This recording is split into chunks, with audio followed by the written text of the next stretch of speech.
Well, good morning, good afternoon, good evening, whoever you are, wherever you are, whenever it is for you. For me, it is just past midnight on Wednesday, July the 30th, 2025, which makes this the news and events of day 1252 of Vladimir Putin's war of aggression against the people of Ukraine. How do you do? I'm Peter Alexievich, and this is the Live at 5 from Kyiv, coming to you live from this major European capital currently under siege. How's everybody doing tonight? Hey, Helena. Hey, Courtney. Hey, Bip. How are you guys doing?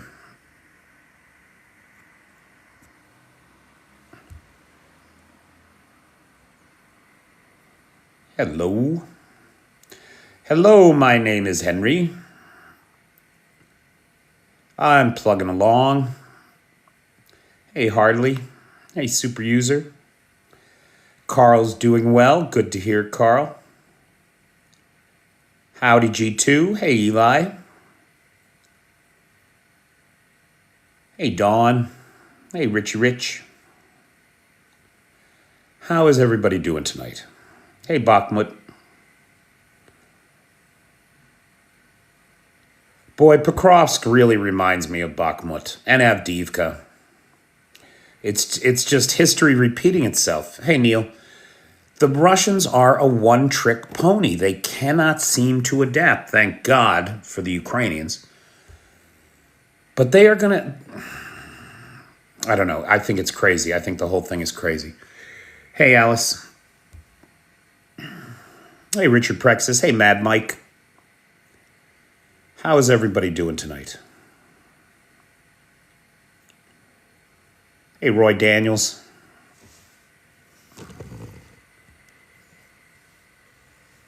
So last night, 2 nights ago, it was over 300 drones and a bunch of missiles. Last night, it was only 2 missiles. Hey, Maria. Last night, it was only 2 missiles and 37 drones. Only 5 of the drones got through. Both of the missiles did. Despite the fact that it was a quieter night, it was one of the most deadly nights in recent history. 22 civilians. Hey, Tom Weber. 22 civilians were unalived last night here in Ukraine, including Diana, who was a 23-year-old pregnant woman in a maternity hospital. A maternity hospital was one of the targets hit last night. Now, that was 22 civilians overnight. This morning, in Zaporizhia, glide bombs struck a prison, killing 17 inmates. So again, civilian targets, civilian casualties, 40 dead in the last 24 hours in Ukraine. Despite the fact, right now, the 2 missiles last night were Iskander ballistic missiles. Very hard to shoot down, especially if you direct them someplace near the front, like we saw in Dnipropetrovsk, which is where, I don't think I mentioned, Dnipropetrovsk is where the maternity hospital was that was hit. That's a brand new oblast that the Russians are just breaking into. Neil, I don't know if anybody in Russia is ever going to be held accountable for anything. I don't. Nobody wants to see Putin and his coterie of supervillains in the dock in The Hague more than I do. But I don't know how we're ever going to get there.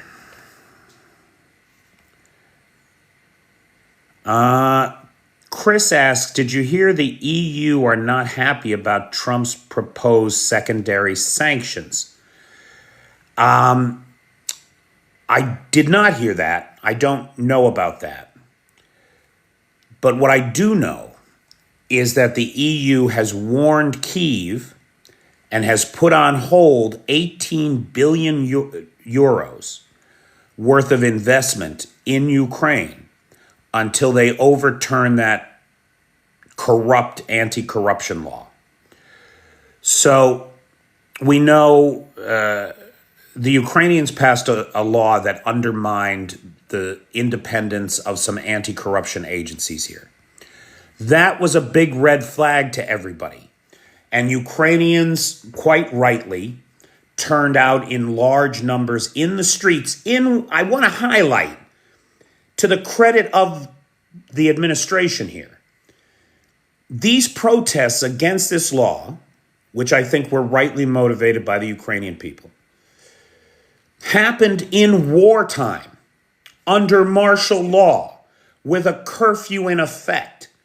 And there was not a single arrest, not a single crackdown, right? That's democracy in action. In Russia, you walk into Red Square holding a blank sheet of paper, and you go to jail for 8 years, as we saw with that gentleman. That's exactly what happened to him.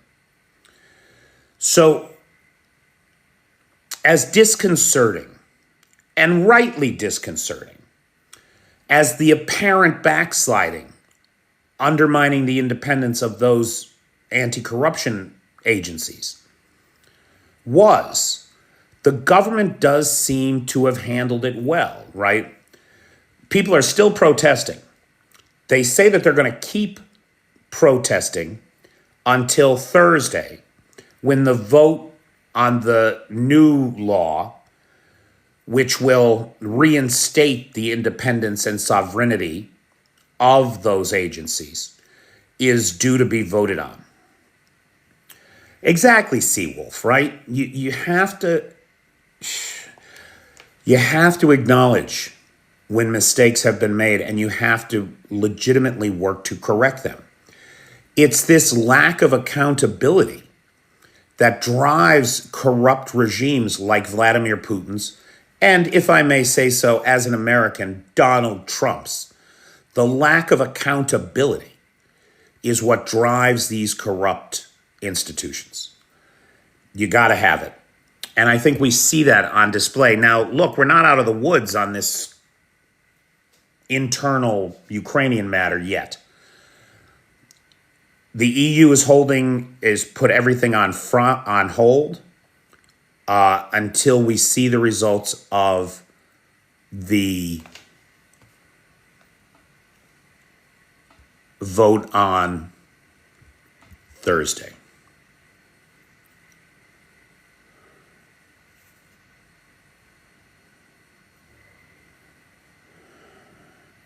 Putin has never taken accountability for a mistake. No.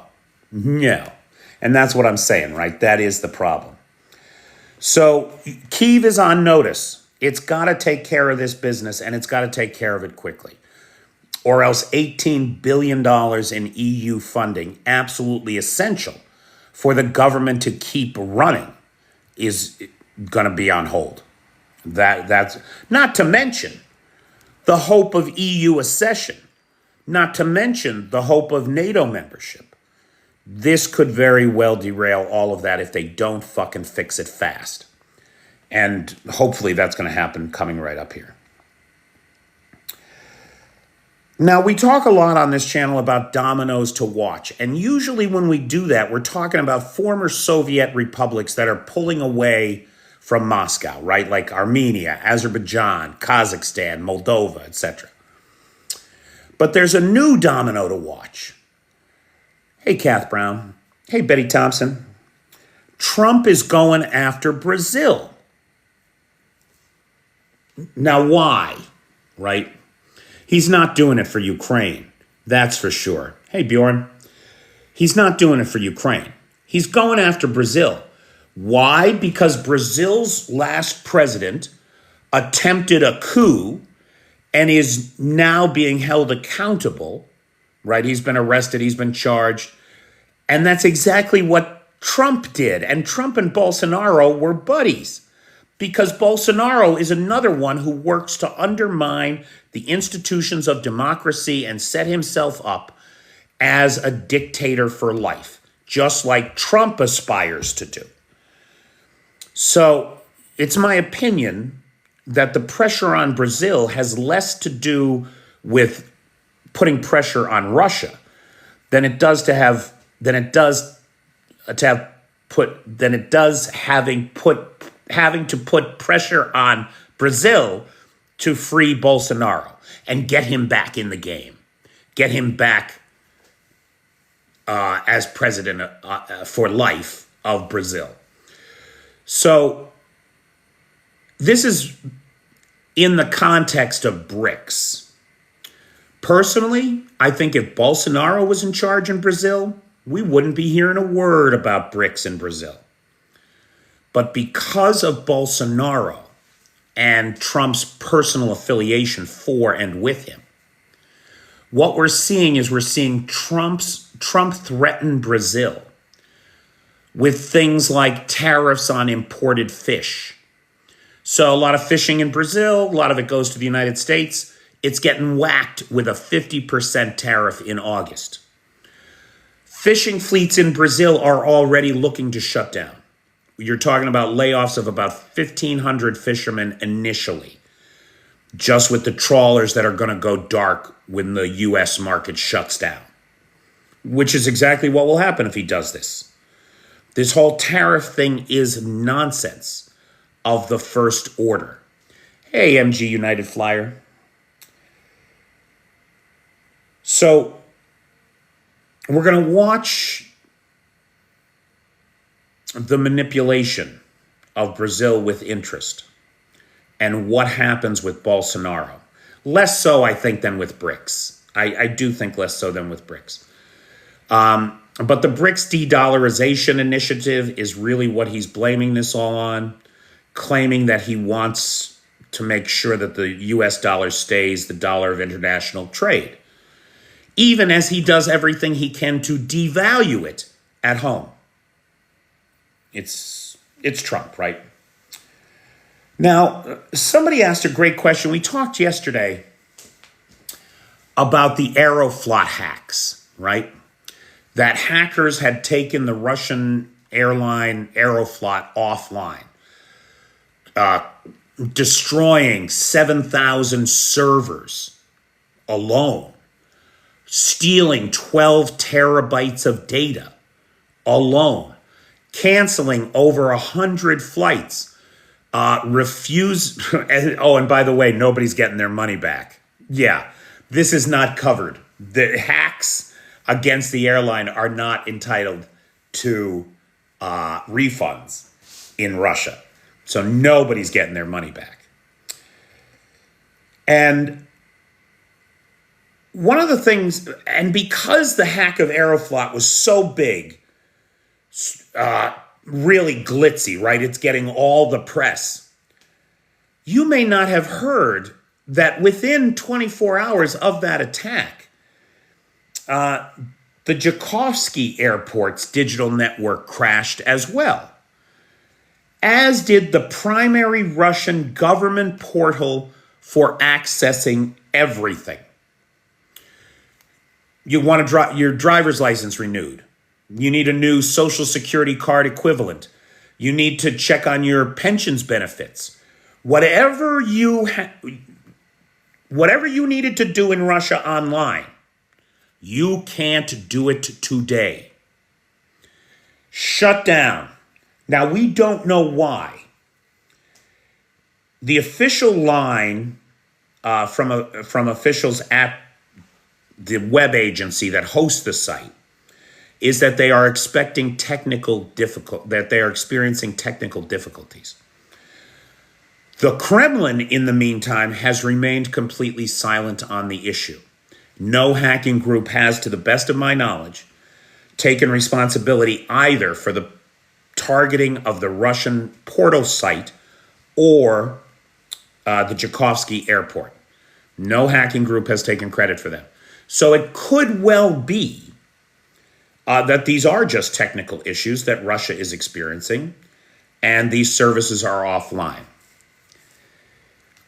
Now Laddie says Group Anonymous has been threatening a massive hack. So there's a number of, I was listening to a number of different analysts today, Laddie, and more than one of them are suggesting that these hacks that we saw in the last 48 hours or so are like a test run of something much bigger. Now, why would Ukraine do this or permit outside actors acting in its name to do these things? Maria Zakharova, spokesperson for the Russian Federation. Nightshade, is that a setup? Nightshade says down there, could Russia unplug them to keep them from getting hacked? So I think that this is not a real question. It's rather a setup, because the reality, as I understand it, is that when Aeroflot realized that they were being targeted by hackers, right? The FSB came in. Of course they did, because they're responsible for cybersecurity in Russia. And the best advice, the only tools in their toolkit that the FSB had to fight this ongoing active hack was to disconnect the power to Aeroflot HQ. Right? That is exactly what they did. That was all that they could do. And, you know, Nightshade, if you don't follow Nightshade, you should follow Nightshade. Nightshade undoubtedly knew that and set me up because I didn't mention it. I didn't mention it because it's a serious story, and that makes it sound so unfucking serious. But it's true, right? Like, that was the best that the Russians could do. Shut down the power grid and turn the power off. It's unbelievable. It's unbelievable. Now here's the thing, though, right? Now think about it. You're a Russian. You have been told your whole life, you stay out of politics. We, the politicians, will keep the trains running on time, secure your economic future for you, and we will handle the outside world. You keep your fucking mouth shut and stay out of politics. We'll secure Russia. That's the social contract in Russia, right? That's the social contract. Maria Zakharova, Kremlin spokesperson, said today that the Kremlin is afraid that these attacks on airports will inconvenience average Russians, which is nonsense because average Russians don't fly. But let's let it go. Average Russians who are neutral about the war, to give them an unfavorable opinion of the war.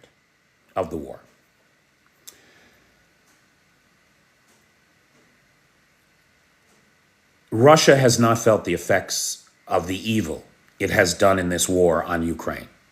The average Russian goes about their lives for the last 3.5 years, maybe noticing that the price of potatoes has gone up, maybe noticing that the price of gas has gone up. But many of these guys are feeling good about it because they're making more money than ever working in defense industry jobs. Their personal incomes have gone up.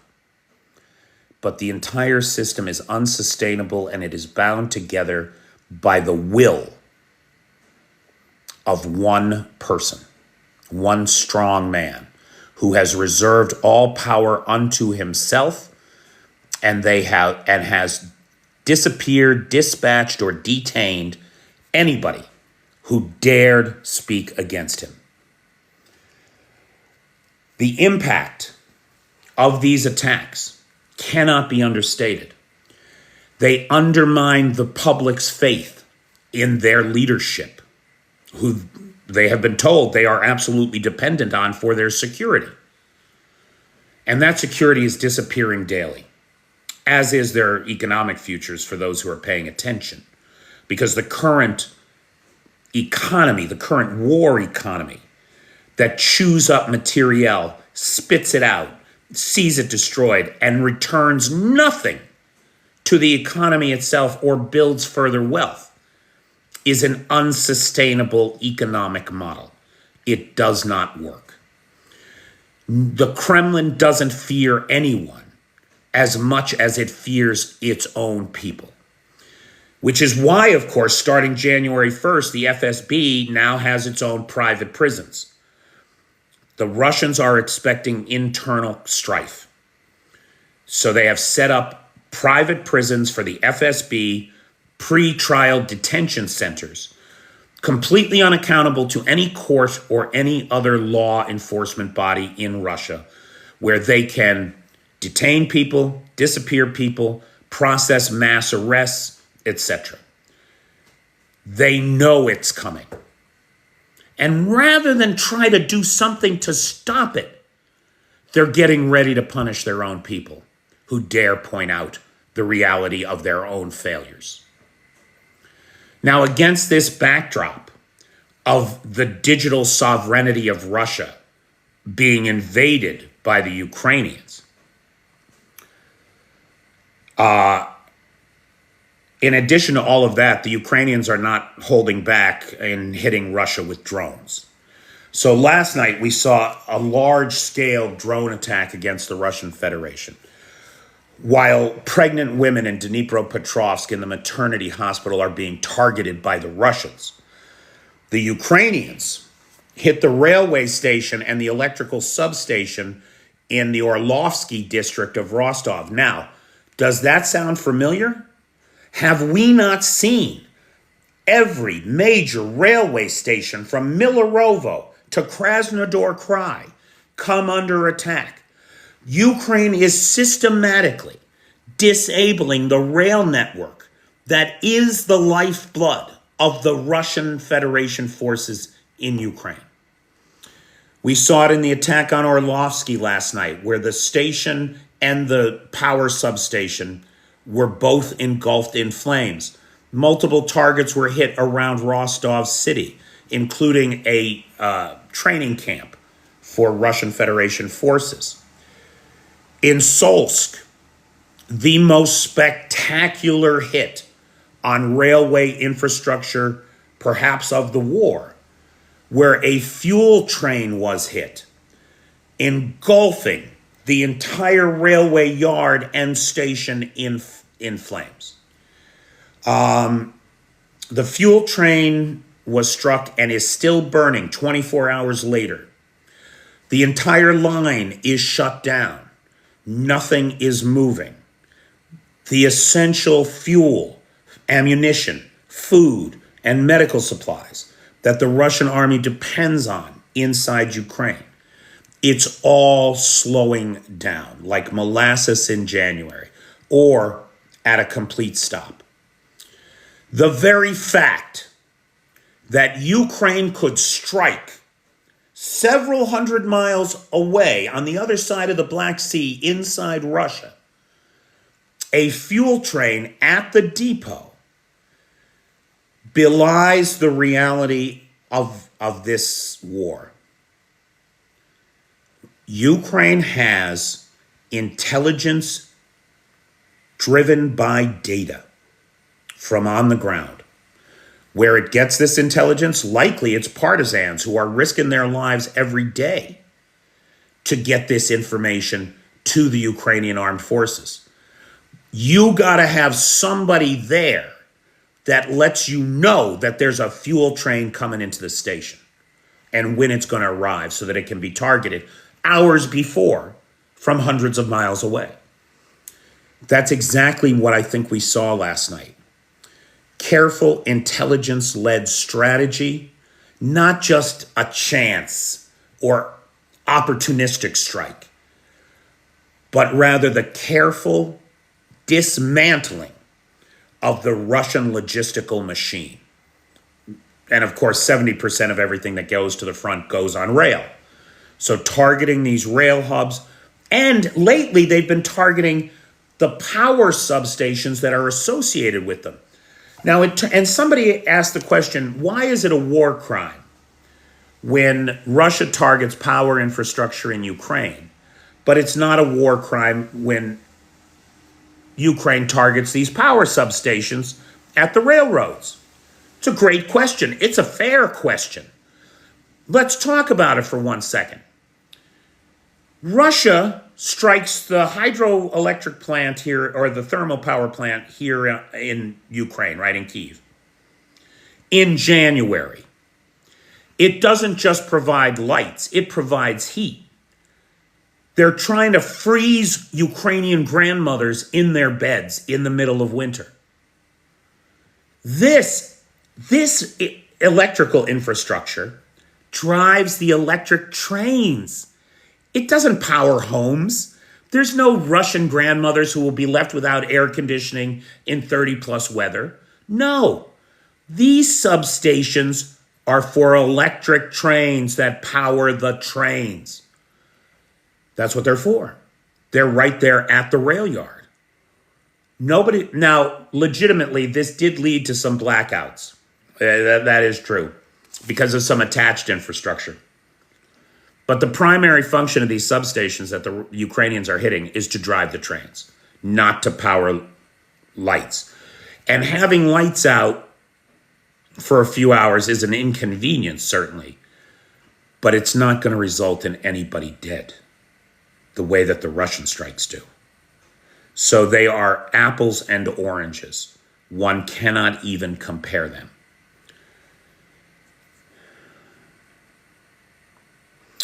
So Dan, you're not the first person to say that. Other people are saying that I've dropped off people's feeds. I'm here. I produce videos every day. I'm live 5 nights a week. I don't know. I think maybe it's just summer. Different things hit the... I don't know. But I'm here, man. I'm totally here. So, massive drone attacks inside Russia targeting the military-industrial infrastructure of the Russian Federation, the means by which Russia prosecutes its genocide in Ukraine. Not civilian infrastructure. Hey, Scully. Now, we've talked about, there's just a tiny little incursion in Kharkiv that the Russians opened recently. It's maybe 30 square kilometers. It's tiny. But the commander, Lebedev, the Russian commander in charge of the latest Kharkiv incursion, was unalived on the territory of Ukraine. So the Hartley says he has to search for me every day. I never come up. We're not very popular here. You know, Ukrainian creators are never very popular here. BS, keep poking the bear and find out. BS, keep poking the bear and find out. What's BS? What's BS, huh? Yeah, drones are loud. I mean, really, how do you even pronounce that name? What kind of a name is that? Kari Revkenutsen. I don't care. Oh, did you boot him? Somebody booted him. Too bad. All right. Smiley asks, why don't Ukraine's allies in Europe shoot down Russian missiles over Ukraine? Why don't they, Smiley? Why don't they? 3.5 years in, and no one... Hang on, Jimbo. We'll get to that. Why don't... 3.5 years into this war, nobody's helping to shoot down missiles or drones over Ukraine. And they should. We've now seen at least 2 missiles land in Lithuania, or at least 2 drones land in Lithuania, though their origin is unknown. They were Russian drones. We've seen a missile land in Poland, killing 2 people. We saw multiple drones come down in Romania. And it's only now, 3.5 years in, that the Romanians passed a law to shoot down drones over their own airspace. Up until now, they wouldn't even shoot them down over their own airspace. Everybody is afraid of Russia. Everybody is afraid of Russia's nukes. That's what it is. The political will does not exist in Europe to sacrifice a single life of a single son in the defense of Ukraine. It's not a thing. Nobody's going to do it. And it probably the missile shield over eastern or western Ukraine will never be put in place because of objections from the Trump administration at this point. Right? They're constantly undermining what NATO can and cannot do right now. So it's a problem. Jimbo wants to know why I refer to the Russian front into Ukraine as a genocide. Because, Jimbo, it's a genocide. That's why. We've seen at least 20,000 Ukrainian children stolen, kidnapped, repatriated to Russia to undergo brainwashing and indoctrination to recreate them as Russians. That's genocide. We see daily strikes against maternity hospitals, prisons, civilian infrastructure, apartment buildings, intentionally targeting civilians using cluster munitions designed to do the most damage, tear the most people apart. Those are war crimes, and that's genocide. We see in the temporarily occupied territories the teaching of Ukrainian banned, the banning of the language, the banning of the symbols. Everything Ukraine is banned in the temporarily occupied territories. That's genocide. Make no mistake, the Russian goal is the complete erasure of an entire people, culture, language, and sovereign nation state, not merely from the earth, but from history. The Russian mindset is that Ukraine is not a real country. It doesn't really exist. Therefore, we can wipe it away.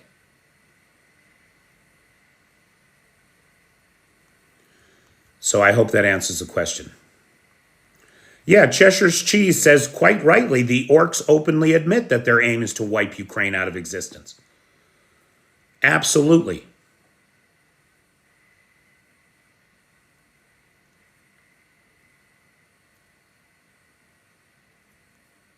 Yeah, Austria, which is so under Moscow's thumb. I mean, it's ridiculous, these fucking people. They're actually thinking about joining NATO. Hey, Jeff. It was not a mistake for Sweden to join NATO. Certainly not for NATO. NATO's better off having Sweden in it, that's for sure. Russian drone in Latvia. I didn't mention Latvia, Smiley. You're absolutely right.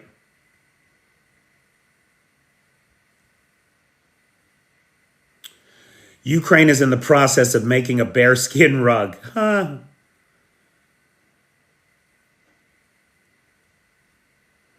Okay. So,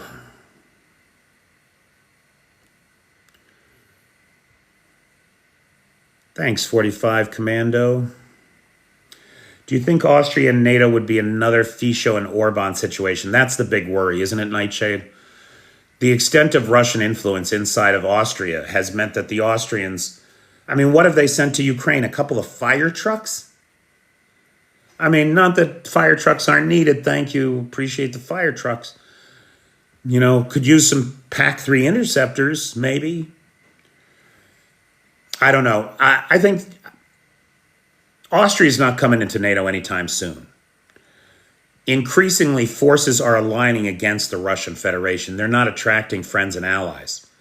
This thing isn't, I don't think this thing is going to grow in that direction. On the contrary, they're just going to keep pushing the rest of the world into the enemy camp. And that's the more of us against them, the better. Finland was also an excellent beneficial addition to NATO, yes. Finland and Sweden coming into NATO is a watershed moment in European history.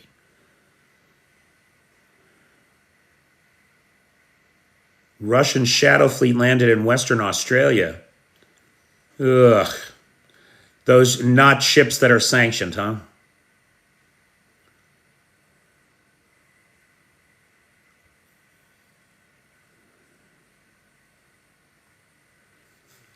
Well, Jasmine, I don't know who you are, so I don't know what you're talking about.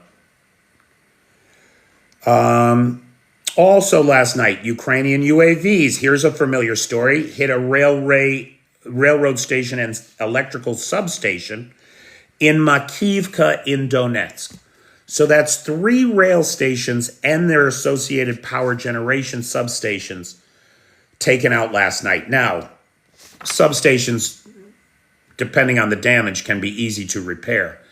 So we'll see how long they stay offline. Okay. Now, this is very interesting to me. In 1994, Russia and Ukraine made a deal about border crossings, where the border crossings would be, when they would be open, how they would be managed, etc. Yeehaw! Russia is closing those border crossings. At least 20 border crossings all along where Russia has invaded Ukraine are being shut down. Now, I'm not suggesting that they're being removed so that it's an open border between occupied Ukraine and Russia. No. They're being locked down. Gates and guards, no crossings. Why would this be? There have been 2 suggestions made as to why these are being shut down. Stop Ukrainian sabotage groups from crossing the border into Russia, or stop Russian deserters from getting back into Russia.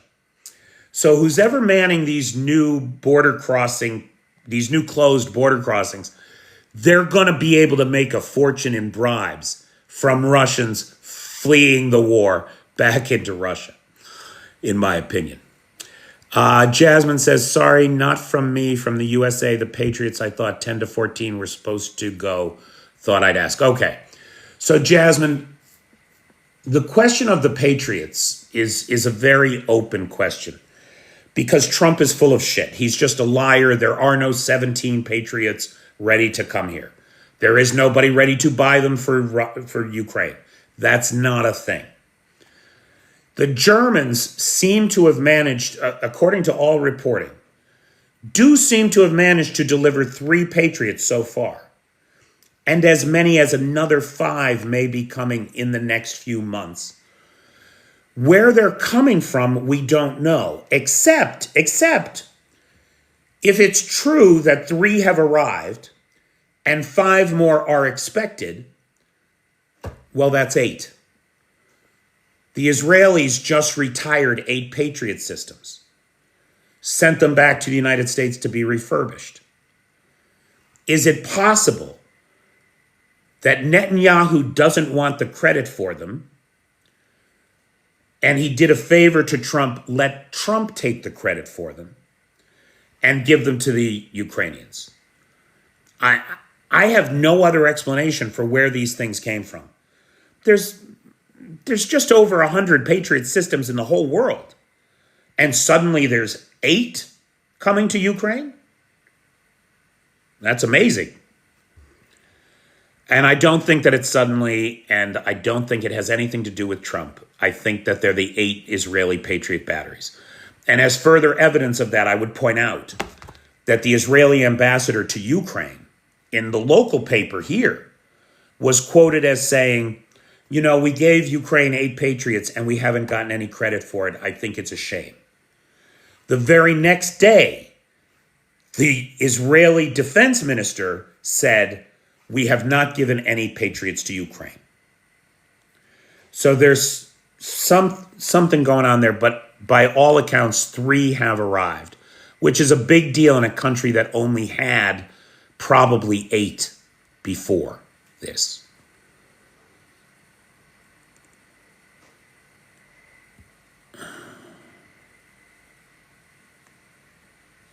I don't know what that means. Okay, so Jasmine, I hope that helps. That's as far as I know at this time. On the front line, no real movement. We saw 30-plus glide bomb attacks in the last 24 hours. In Donetsk, Russian forces have made small advances, nothing significant. And in Sumy, Russian mill bloggers claim that Ukrainian armed forces are pushing Russian Federation forces back. Elements of the Russian 1443 motorized rifle regiment are said to be in retreat. Okay, questions, comments. That's it for me for the top line news stuff today. I want to thank Lars, who has the Discord server. I want to thank Nightshade, who has the Peter's Peeps group on the Book of Faces. And of course, I want to thank the moderator team. Thanks, moderators. We don't have a sponsor tonight. We don't have any sponsors for the rest of the week. If anybody can see their way clear to sponsoring a live, the PayPal's in the description. Your support is appreciated. Yeah, hardly. I think it's Biden's deal for the retired Patriot systems. I absolutely think that that's what it is. And I think that's the other thing, Mike. I think that Trump's Defense Secretary Hegseth has been instructed to slow deliveries of Biden aid to Ukraine. And I think that that's the aid that was held up because Trump hasn't approved any aid except for a couple of small sales to Ukraine. Hey, Designology, no worries. Thanks to all, especially the awesome mods. Thank you, Little Red.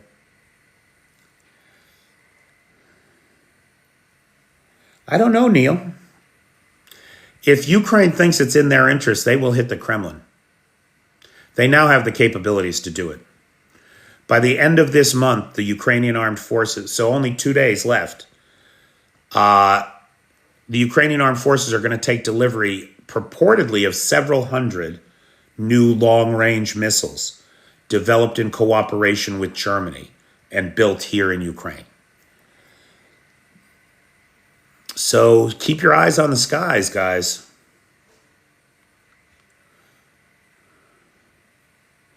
Ukraine does know where some of the Russian drone plants are, at least Clay, and they have been hit.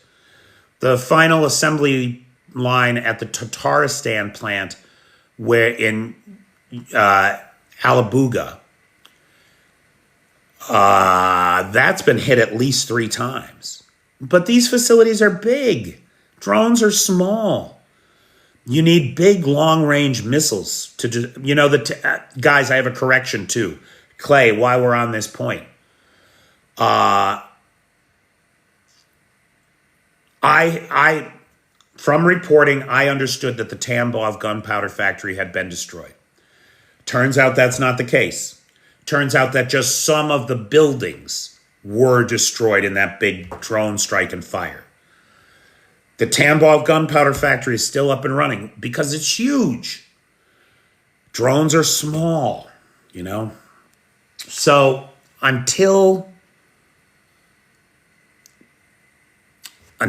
Ukraine gets some big bombs to take these places out, it's just gonna be, okay, we destroyed the final production assembly line in Alabuga.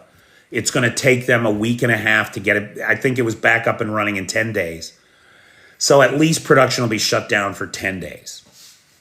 And that's where it looks like we're at, man. You think about all the refineries that have been hit, right? What have there's been like at least 40 strikes, if I'm not mistaken, against refineries. But only 19 unique refineries have been hit. And only 2 of them are shut down completely. 2 of the smaller ones. And 2 of the bigger ones are producing at reduced capacity, despite all the hits and all the huge fires. It's a tricky business.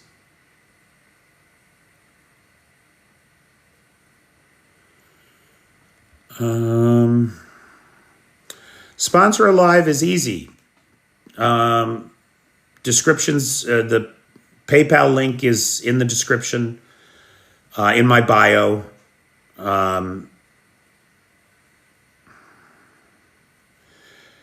It will be interesting to see what happens when the Kremlin is hit. Right now, the Russian people are slowly coming to the realization. I shouldn't say that. I don't know what the Russian people are thinking. Elements inside of Russia are aware that things are not right. That much I think is true.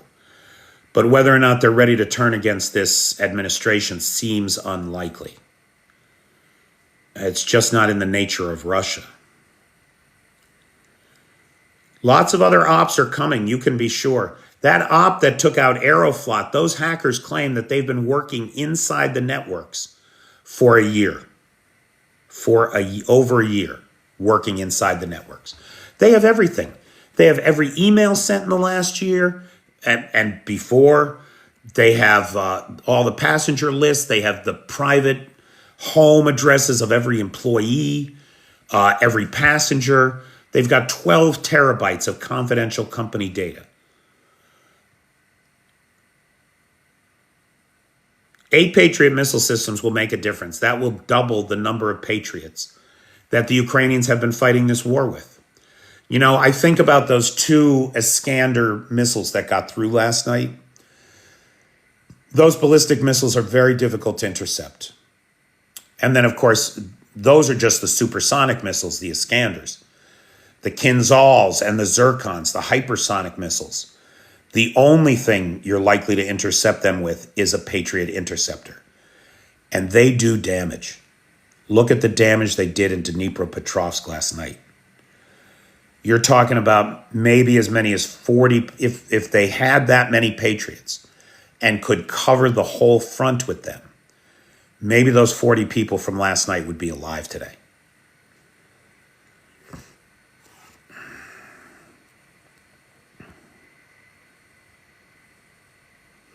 Need long range to the max. I agree, Ace is high. So Subway, it's very simple. In terms of sponsoring the live, I asked for $50 for a unique sponsorship. Any less than that, I wait until a few people have sent some money that amounts to $50, and we do a shared sponsorship. So right now, Pingu and Jerry O have both contributed and are waiting for somebody else to send another $25 so the 3 of you can be our sponsors. So that would work. Or if you want it for yourself, $50. Thanks. Ukraine has been working on their own ballistics, but don't know where they are on that. So Nightshade, we've heard from the Ukrainians and the Germans that the first round of those should be here this. Oh wait, are they ballistic or cruise? The ones that are being delivered right now. They might be cruise. You might be right. Those might not be ballistics. I'll have to check.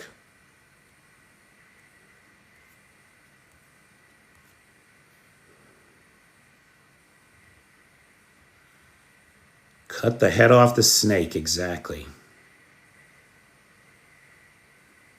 Oh, Dawn, thanks for handling that. Thanks for supporting Subway Green. Thank you. I appreciate it.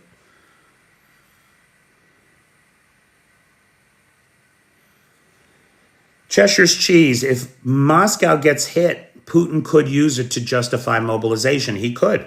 You are not wrong. But I would point out to you that Moscow's getting hit all the time.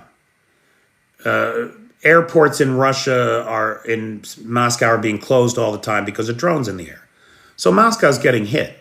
So far, he hasn't used that as an excuse. The reason he hasn't used it as an excuse is because a general mobilization will likely be the end of his regime and the end of his life. The support for it does not exist by all accounts. And so it's a very difficult political maneuver.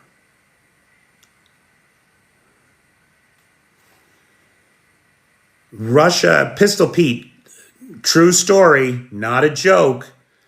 Russia is suffering a shortage of chemical foam for fighting fires.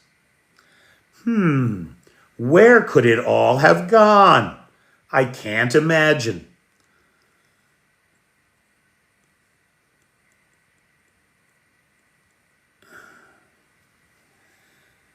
Dawn, could I ask you to help Smiley out too?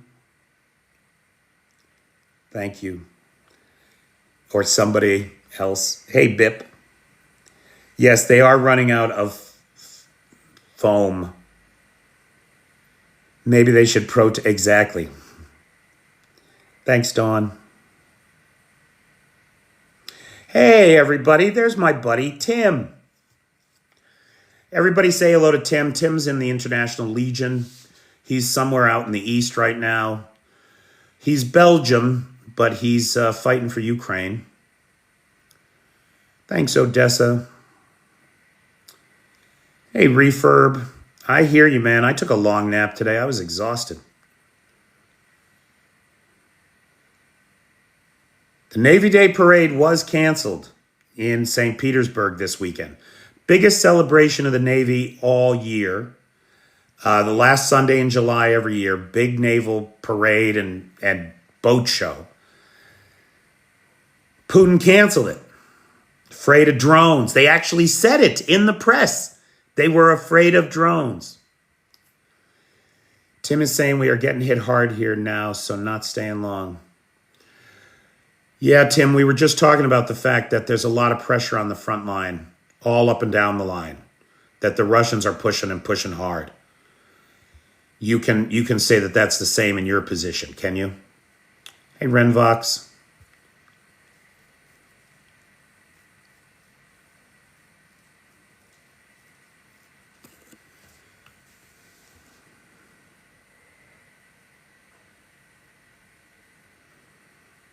Hang tough, pal. We're rooting for you. Give our best to everybody that's there with you, please.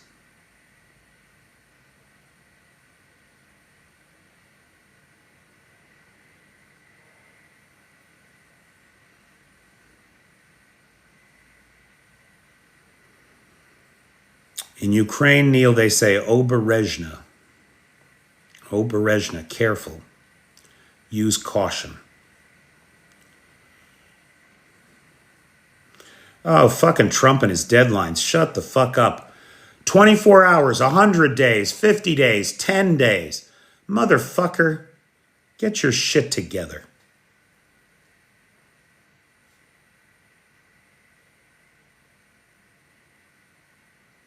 Drone activity in Kremenchuk.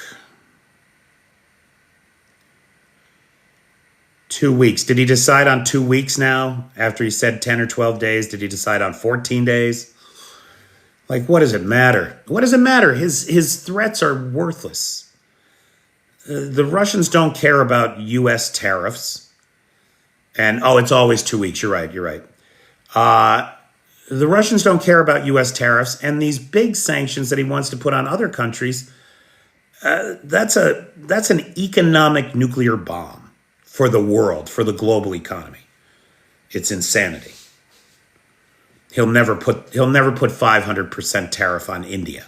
That's not going to happen. Or China.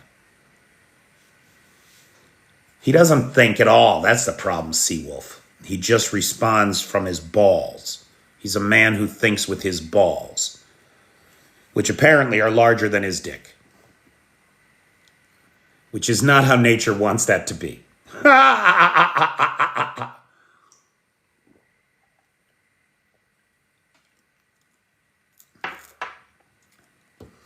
How'd we do on likes tonight? 120,000 likes. You guys are crazy. Hey, Pingu. Hey, Buckeye girl. Trump does have his shit together, but it's all in his diaper. That's kind of funny, Dave. I might steal that. Who was that deadhead I just saw? I just saw a steal your face pop up for a second. South Park needs to go after Putin. I don't know if it'll make any difference. Hey, Nico. Hey, Maddie Wright. I didn't know you were here tonight.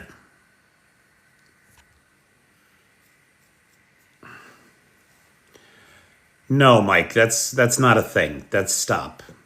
All of you, stop. All right. Well, guys, it's just about 1 a.m. here.